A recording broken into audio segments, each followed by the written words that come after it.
I like what he does on the I field. enjoy that a lot. Painful last night of the regular disastrously bad. It made me stop and go. Power of Mike. Frank Caliendo's new show, FrankTV, on TBS. And as we welcome Frank into our studio with us here at Mike and Mike in the Morning, he is as weird as it gets, so we will make this news of the weird. And I would like to think on some level we made you, Caliendo, that you're getting your show here. Your promotions only ran like 8 million times during the baseball playoffs. All right, let me say 2 words for all the fans of the baseball playoffs. I'm sorry. Yeah. I know. Even they ran it a lot. Oh, did they? Really? Yeah. I hadn't noticed. One thing you can never complain about is lack of promotion, right? FrankTV, FrankTV. We get it. It is FrankTV. Go on with the playoffs, please. But that was good, right? I mean, at the end of the day, that's a good thing. You don't call up a network and say, please stop. Yeah. Right. You just keep doing it. So tonight is the night. So before we get you just to run through the impressions, which we love, tell us what the show actually is. Sketch comedy show. It is Saturday Night Live meets SCTV with a little bit of the Muppet Show thrown in. It's got that kind of feeling to it. It's goofy. It's not mean. It's silly, that kind of stuff. And I play almost everybody in it. It's pretty crazy. Do you have like a cast? No, it's really essentially me. Really? It's mostly me. I was going to say, because I was going to go even more old school and say a la Carol Burnett show, with the whole ensemble. Yeah, but it's not like that. Yeah, it's like Carol Burnett show with only Carol Burnett. Carol Burnett. Okay. Or it's more like only Tim Conway. Yeah, exactly. Just me going in slow motion. But it's a lot of fun. There are a couple other guys, like a friend of mine, Pablo Francisco, who's a great I know that comedian. Guy. We did a thing called the 3 Trailers in it. It's a takeoff on the 3 Tenors, but it's 3 guys with trailer voices. It's me, Pablo, who's really known for that, and then Don LaFontaine, the actual guy, the get ready, that guy. So it's like, this summer, get ready for the action. It's really cool. It's YouTube waiting to happen is what it is. How did you figure out you could do this? I mean, your impressions are so great, and I love impressions. I would give anything to be able to do impressions, and I can't. At what point did you realize, wow, I can imitate pretty much anybody immediately? Well, it's not anybody. I mean, there's quite a few I guess I can do, but it's, people only see the good ones that I could do, because there's plenty of bad ones that I could do. That's the thing that I think people who do impressions make the biggest mistake of. They try and do all these that aren't very good. So I try not to get them on TV or let people see or hear them on the radio until I've worked on them for a while. We're doing one that's, we're not sure what show it'll get into yet or if at all, but it was an Al Gore sketch. Very funny material. It was kind of the next step, what he does after his last movie, and this is all about a supernova, and he's like, the supernova's going to kill us all. But it's half that, it's half that teacher from South Park. So it's it's really weird. But, when the material's that good, you hope that it's just a good enough impression that people get it. But, like, for me, I like to have them funny. That's what I'm working on, is getting, I want them to be as funny as the key to me. If it's dead on, I don't care whether or not that's the case. I want it to be where you're laughing about it or laughing about the concept of the thing. When you talk about comedians, they talk about comedians that they kind of looked up to and kind of helped them with their thing. And for impressions, I mean, I only know Rich Little. I mean, is he the model? You're Rich Little, Frank Gorshin, those guys, David Fry, those are the people that you have to look to, but they're so vaudevillian that's not what I want to do. I actually, when I was a kid growing up, I loved Robin Williams, Jonathan Winters. I did something just a little weird today. That go, whoa, here we go, and we're dancing back, okay. I love the switching of the characters. That's what I wanted to do. I mean, here's a guy who goes from voice to voice. You don't always have to have a joke. As long as you can switch voices, it's always going to be fun. And we're back, okay. Mike and Frank Caliendo with us on ESPN Radio. Okay, you're best known, of course, for John Madden. So give us a little John Madden. I mean, that's the thing is, Brett Favre. I mean, you watch Brett Favre and you think, I do. It'd be this good. I mean, it can only put it in song. My Brett Favre's back and your defense is in trouble. Hey now, my Brett Favre's back. Boom. I just started Thanksgiving early.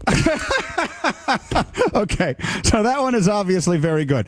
Now, the one that I really liked that you did for us in Miami was Jim Rome. Oh, phenomenal. Probably the best job by you ever, deciding that was great, because guess what?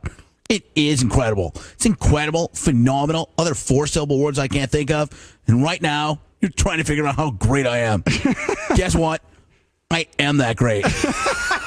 Now the one where we had you there, I think you were working on it, and now I know you've come a long way with it. Is Bill Walton? Unbelievable! I remember being at Berkeley, blotches of beard not connecting on my face. I could smell colors. I could feel sounds. Has there ever been a player better than Detlef Schrempf?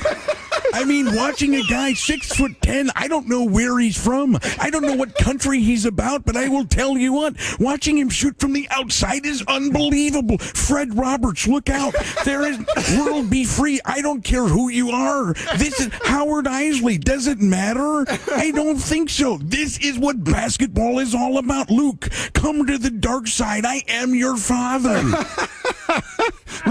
Mike and Frank Caliendo. Now, one that I see on your list, I've got a whole list again. Frank TV debuts tonight, 11 o'clock on TBS. I've never seen you do Barkley. That's the new one. I've keyed in on the word terrible because he doesn't say terrible. He says, Oh, that was terrible. That's a terrible, terrible thing. Now, that was crazy. and he doesn't talk about the games anymore. I mean, it's like Charles gets paid to talk about basketball, but could care less that that's what his job is. They're like, what do you think about the first half so far, Charles? I'll tell you what, I don't know, but Kim Jong-il is crazy. That guy is nuts. He's going to blow up the world. We all be in little pieces watching basketball. That is crazy. Back to you, Ernie. What do you... Now we know that in talking to you so many times that John Madden isn't the biggest fan of the impression of him. How about you? Do so many people? Are there others that kind of don't dig it, or do most people kind of? You know, I haven't gotten that much feedback. Leno's always been cool with it. He did some stuff on me with the pregame stuff, and then the Letterman let me do an impression of him on his show in the middle of my set. I was doing a stand-up set, and I was like, Paul, I could listen to that John Madden voice all day. 2 hours tops for me, Dave. Gets a little old. So it's that was cool. Trying to think who else. Barkley, I just did that with Barkley in the studios over there. Well, I can't imagine he'd have a problem with anything. Frank, I can say anything I want. You do not understand. I can do whatever I want to do.